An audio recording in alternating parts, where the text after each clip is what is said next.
حضرت ابو کبشہ عمرو بن سعد الانماری رضی اللہ تعالی عنہ سے روایت ہے کہ انہوں نے رسول اللہ صلی اللہ علیہ وسلم کو فرماتے ہوئے سنا کہ میں 3 باتوں پر قسم کھاتا ہوں اور ایک بات تمہیں بتاتا ہوں، اسے یاد رکھو کہ کسی بندے کا مال صدقہ کرنے سے کم نہیں ہوتا، اور جس پر ظلم کیا جائے وہ اس پہ صبر کرے تو اللہ تعالیٰ ضرور اس کی عزت میں اضافہ فرماتا ہے، اور جو شخص مانگنے کا دروازہ کھولتا ہے تو اللہ تعالیٰ اس پر فقر اور محتاجی کا دروازہ کھول دیتا ہے۔ اور ایک بات میں تمہیں بتاتا ہوں، پس اسے یاد رکھو۔ دنیا میں 4 قسم کے لوگ ہیں۔ ایک وہ بندہ جسے اللہ نے مال اور علم عطا کیا، پھر وہ ان کے بارے میں اللہ سے ڈرتا ہے اور رشتہ داروں سے حسن سلوک کرتا ہے، اور ان میں جو اللہ کا حق ہے اسے پہچانتا ہے، اور یہ شخص جنت کے سب سے افضل درجوں میں ہوگا، بہت اونچا۔ اور وہ بندہ جسے اللہ نے علم تو دیا مگر مال نہیں دیا، بس وہ سچی نیت رکھتا ہے اور کہتا ہے اگر میرے پاس مال ہوتا تو یقیناً میں بھی فلاں آدمی کی طرح عمل کرتا، اور فلاں سے مراد اس کی اوپر والی کیٹیگری ہے کہ جس شخص کو اللہ نے مال اور علم دونوں دیے، بس اس کی نیت یہ ہے تو اس کا اور پہلے شخص کا اجر برابر ہے، وہ بھی درجوں کے اعتبار سے قیامت کے دن بلند ترین درجوں میں ہوگا۔ اور وہ بندہ جسے اللہ نے مال دیا اور علم نہیں دیا، بس وہ بغیر علم کے اندھا دھند طریقے سے خرچ کرتا ہے، اس کے بارے میں نہ اپنے رب سے ڈرتا ہے، نہ رشتہ داروں کے حقوق ادا کرتا ہے، اور نہ اللہ کا کوئی حق اس میں پہچانتا ہے، نہ اللہ کا حق دیتا نہ بندوں کا، تو یہ سب سے بدترین منزلت پر ہے۔ اور وہ بندہ نہیں عطا کیا اس کو اللہ نے مال اور نہ علم، تو وہ کہتا ہے اگر میرے پاس مال ہوتا تو یقیناً میں بھی فلاں آدمی کی طرح عمل کرتا، اور فلاں سے مراد اس کی اوپر والی کیٹیگری ہے جو اپنا مال بے انتظامی سے اندھا دھند خرچ کر رہا ہے، بس اس کی نیت یہ ہے تو ان دونوں کا بوجھ برابر ہے۔ اب آپ یہاں دیکھیے کہ آپ صلی اللہ علیہ وسلم نے ساری دنیا کے لوگوں کو 4 حصوں میں بانٹ دیا۔ ایک وہ جس کے پاس مال بھی ہے اور علم بھی ہے، اور جس کو اللہ یہ 2 نعمتیں دے دے اس کی خوش قسمتی کا تو کیا ٹھکانا۔ وہ کیا کرتا ہے، مال کو اپنے علم کے ساتھ ایسی ایسی جگہوں پہ خرچ کرتا ہے جہاں سے وہ بہترین فائدے اٹھاتا ہے، یعنی درجہ یا اس کا اجر اور ثواب بہترین پاتا ہے۔ یہ بالکل ایسے ہی ہے کہ جیسے آپ دیکھیں ایک بالکل ان پڑھ تاجر ہوتا ہے جو نہ مارکیٹ کو جانتا ہے، نہ تجارت کے اصول قاعدے جانتا ہے، نہ اسے کوئی پتا ہے، اور وہ تجارت کرنے کھڑا ہو جاتا ہے، تو وہ مال کہاں لگائے گا، گواں بیٹھے گا، لاس کر لے گا۔ اور ایک وہ ہے جو پڑھا لکھا تاجر ہے، تجارت سے پہلے اس نے ایک ڈگری کی، یا ڈگری نہیں بھی کی تو ایک تجربہ حاصل کیا ہے، اور وہ مارکیٹ کو بھی جانتا ہے، حالات بھی جانتا ہے بہتر طور پر، اب وہ باقی سب سے آگے نکلتا چلا جائے گا، یعنی اس کا جو پروفٹ ریٹ ہے یا اس کا جو نفع کا جو مقام ہے وہ تو بہت آگے، وہ تو تھوڑے ہی عرصے میں بہت کچھ کما جائے گا، کیونکہ اس کو پتا ہے کہ مال کو کہاں لگانا ہے اور کیسے لگانا ہے۔ اس کے برعکس ناسمجھ شخص کچھ بھی نہیں کر سکے گا، مال ضائع کر دے گا۔ جیسے دنیا میں علم والے مال کو بہتر طور پر استعمال کرنا جانتے ہیں، اسی طرح دین کے علم کے ساتھ بھی انسان اپنے مال کی یا منی مینجمنٹ جو ہے اس کی بہترین حسن تدبیر کرتا ہے اور بہترین جگہوں پر خرچ کرتا ہے۔ مثلا بظاہر عام لوگوں کو وہ ایک چھوٹا سا کام نظر آتا ہے، یہ چھوٹی سی نیکی نظر آتی ہے، لیکن اس کے نزدیک وہ بہت بڑی نیکی ہوتی ہے اور وہ سوچ سمجھ کے خرچ کرتا ہے۔ ایسا شخص بعض اوقات چھوٹی چھوٹی نیکیوں سے بھی بہت بڑے درجے پاتا ہے، ذرے سے بھی وہ اجر عظیمہ کماتا ہے، اپنی اچھی نیت کی وجہ سے، اپنے اچھے طریقے کی وجہ سے، سمجھداری کی وجہ سے۔ تو نتیجہ کیا ہوگا، قیامت کے دن وہ اعلیٰ ترین مقام پر ہوگا۔ ایک دوسرا شخص ہے، اس کے پاس مال کوئی نہیں لیکن علم ہے، اس علم کی بنا پر وہ یہ سوچ رکھتا ہے کہ اگر کبھی میرے پاس بھی مال آیا تو میں بھی فلاں کی طرح، اس کو آئیڈیالائز کر رہا ہے، فلاں کی طرح نیکی کے کام کروں گا، اور یہ اس کی سچی نیت ہے۔ تو نیت کہتے ہیں پکے ارادے کو، نیت خوش خیالی کو نہیں کہتے، یا کسی خوش فہمی کا نام نیت نہیں ہوتا۔ ہم عام طور پر نیت کس کو قرار دیتے ہیں، بس ایک خیال آ جانا، وہ بڑی اچھی نیت ہے، اور تھوڑی دیر کے لیے خوش ہو جانا اپنی نیت سے۔ نہیں، نیت محض خیال نہیں، نیت کیا ہے، پکا ارادہ، سچا عزم۔ دنیا ادھر کی ادھر ہو جائے اور وہ شخص نہ بدلے، اس کی نیت نہ پھرے، اس کے ارادے نہ بدلیں، حالات کچھ بھی ہو اس کے ارادے نہ بدلیں۔ ہمارا عام طور پہ کیا حال ہوتا ہے، جب ہم اللہ سے راضی ہوتے ہیں تو اللہ کی راہ میں بہت کچھ خرچ کرنا چاہتے ہیں، نیکی بھی بڑی کرنا چاہتے ہیں، جب اللہ سے ناراض ہوتے ہیں پھر کیا کرتے ہیں، کسی بندے سے ہم راضی ہوتے ہیں تو اس پہ خوب لٹاتے ہیں، اور جب اگر اس بندے سے ناراض ہو جائے تو پھر ہم اس کو کیا دیتے ہیں، پھر اس کو آگ کر دیتے ہیں۔ ایسا ہی ہے نا، تو یہ سچی نیت ہے۔ پکا ارادہ نیکی کرنے کا نہیں.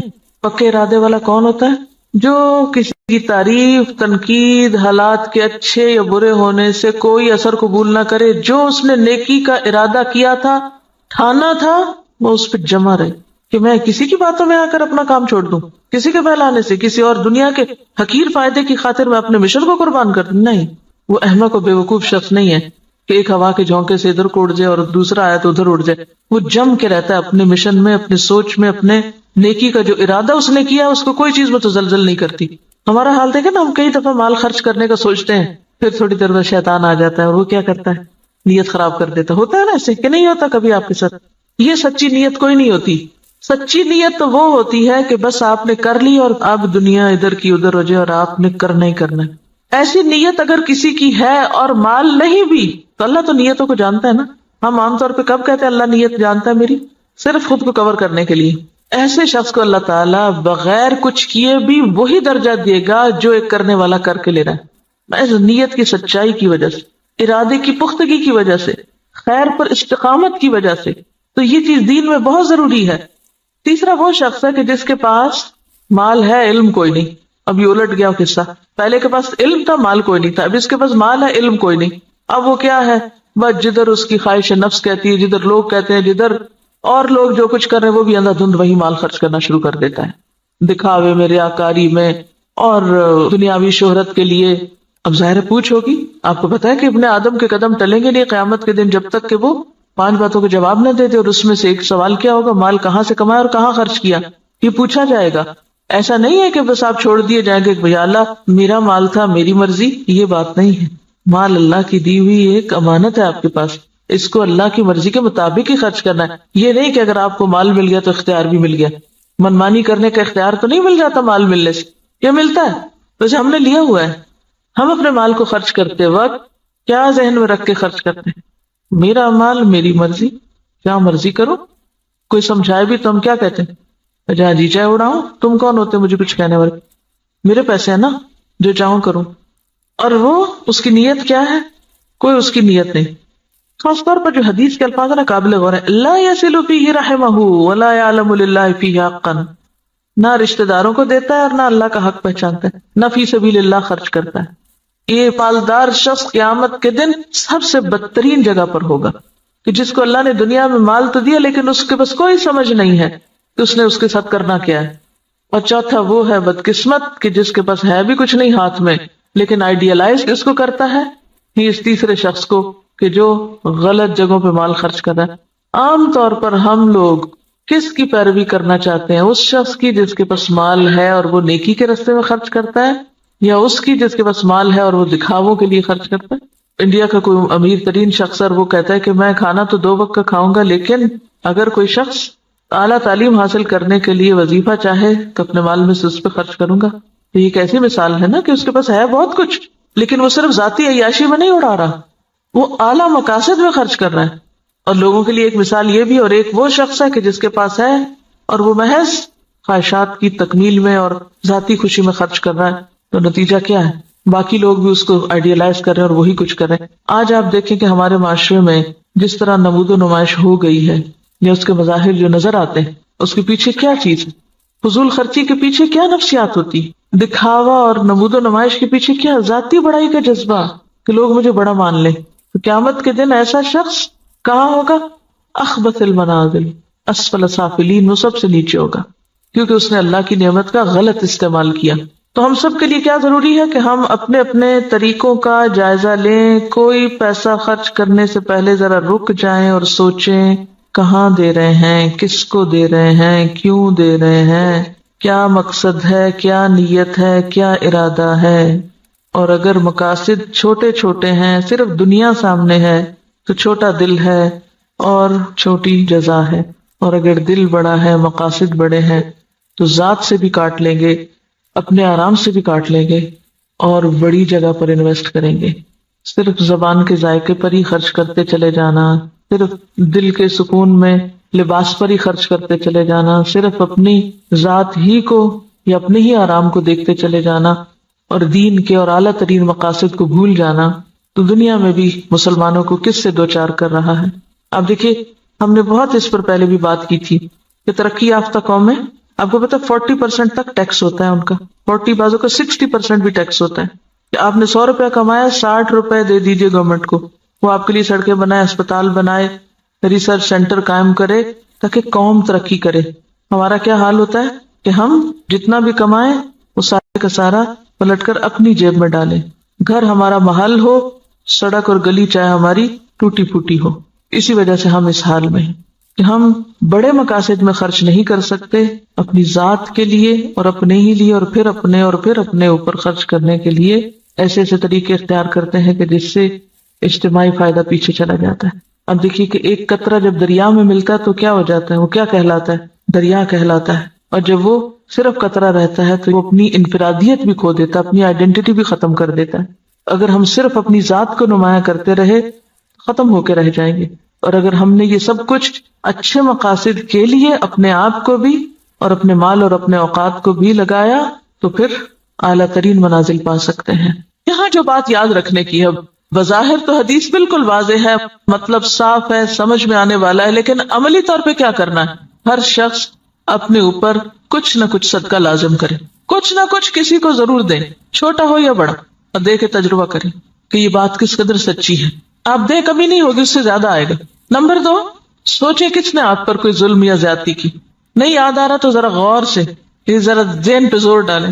میرا نہیں خیال زور ڈالنے کی ضرورت، ایسی باتیں تو ہمیں ہر وقت یاد رہتی ہیں۔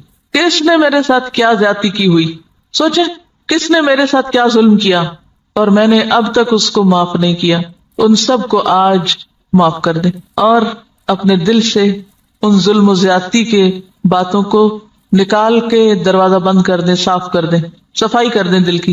معاف کرنے کا سب سے بڑا فائدہ صرف انسان کو خود ہوتا ہے، اپنا دل اطمینان میں آ جائے گا، اچھا کوئی بات نہیں، وہ بھی انسان ہے نا، پتہ نہیں اس کی کیا کیا مجبوریاں ہیں، اس کو کیا کیا کمی ہے، اس پہ کیا ظلم و زیادتی زندگی میں ہوئی، اس کو کیا کیا محرومی ہوئی، اس کو معلوم نہیں کیسا ماحول ملا، تو اس کو معاف کر دیں۔ اس کا کہاں سے پتا چلے گا کہ آپ نے معاف کیا؟ آج کے بعد ان باتوں کو زبان پہ نہیں لانا، چھیڑنا نہیں، ذکر نہیں کرنا، ورنہ ہوتا کیا ہے، جب کوئی آپ کو مزید پھر دوبارہ زیادتی کرتا ہے تو آپ جس چیز کو معاف کر چکے تھے اس کو بھی ساتھ جمع کر لیتے ہیں، اگلی زیادتی تو اگلی ہے، پچھلی بھی ساری لے آتے ہیں واپس۔ کڑوی باتیں نہیں دہرانی، منہ کڑوا ہو جاتا ہے۔ صبر، برداشت، پی جائیں۔ یہ صرف آپ کی سوچ کی بات ہے، آپ سوچیں کہ میں نے کر دی، اور آپ دیکھیں کہ اللہ آپ کی مدد کرے گا اور ہو جائے گا، کیونکہ میں نے بارہا اس کا تجربہ کیا ہے، بارہا، اور اتنا فائدہ ہوا ہے، میں تو یہ کہتی اللہ میرے حافظے سے بھی نکال دے، میرے پاس وقت نہیں ہے ان باتوں کو یاد کرنے کا۔ اور جو زیادتی کرے اس کے ساتھ احسان، وہ بے رخی کرے، آپ اس کے پاس چلے جائیں۔ ہے مشکل، لیکن نبی صلی اللہ علیہ وسلم نے قسم کھا کے یہ بات فرمائی ہے، اگر آپ کو واقعی آپ کی قسم پر اعتبار ہے، آپ یہ سوچیے مجھے اپنے پیغمبر کی قسم کا اعتبار ہے، اللہ میری عزت میں ضرور اضافہ کرے گا اگر میں دوسرے کو معاف کر دوں گا۔ اور یہاں صرف معاف نہیں کرنے کی بات بلکہ صبر علیہا، کیونکہ جب تک صبر نہ ہو، برداشت نہ ہو، معاف نہیں ہو سکتا۔ معاف کرنے کے لیے اسے پینا پڑتا ہے، جیسے دوائی کا کڑوا گھونٹ پیا جاتا ہے۔ اور اگر آپ یہ نہیں کر سکتے نا، پھر اپنی معافی کی بھی توقع کم کر دیں۔ آپ اگر دوسروں کو نہیں معاف کر سکتے تو مت پھر امید رکھیں کہ آپ کو معاف کیا جائے۔ اگر آپ واقعی چاہتے ہیں کہ اللہ آپ کی عزت میں اضافہ کرے، کیونکہ سارے کام تو آپ اپنی عزت ہی بڑھانے کے لیے کر رہے ہوتے ہیں لیکن الٹے کر رہے ہوتے ہیں، تو جو نسخہ نبی صلی اللہ علیہ وسلم نے بتایا ہے اس کو عمل کر کے ایک دفعہ دیکھیں۔ ہے حوصلے کی بات لیکن کر سکتے ہیں، ایسا نہیں کہ کیا نہیں جا سکتا۔ اگر آپ اپنی جان کے دشمنوں کو معاف کر سکتے ہیں، حمزہ کے قاتل وحشی کو معاف کر سکتے ہیں، ابو سفیان کی بیوی کو معاف کر سکتے ہیں، ہند کو معاف کر سکتے ہیں، کوئی بدلہ نہیں لیتے، کوئی انتقام نہیں لیتے، کوئی جرمانہ نہیں لیتے، تو وہی لوگ تو پھر آگے جا کے دین کی خدمت اور دین کی عزت کا ذریعہ بنتے ہیں۔ یہ عمل کا وقت ہے۔ اور تیسری چیز، لوگوں سے توقع ہٹا دیں، لوگوں کے سامنے ہاتھ نہ پھیلائیں، لوگوں کا بھروسہ چھوڑ کے اللہ پہ بھروسہ کریں، اللہ کی طرف توجہ کریں، کیونکہ جب انسان لوگوں کے سامنے ہاتھ پھیلانے لگتا ہے، لوگوں پہ توقع رکھنے لگتا ہے، تو نتیجہ کیا نکلتا ہے؟ صرف مایوسی ہوتی، صرف حسرتیں ہی جنم لیتی، لوگوں سے استغنا برتے ہیں۔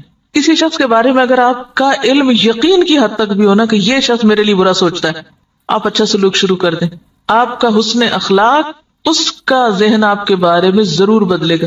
لیکن اگر آپ دوسری طرح معاملہ کرتے رہیں، دو چار تانے دے کے، دو چار پچھلی باتیں یاد کرا کے،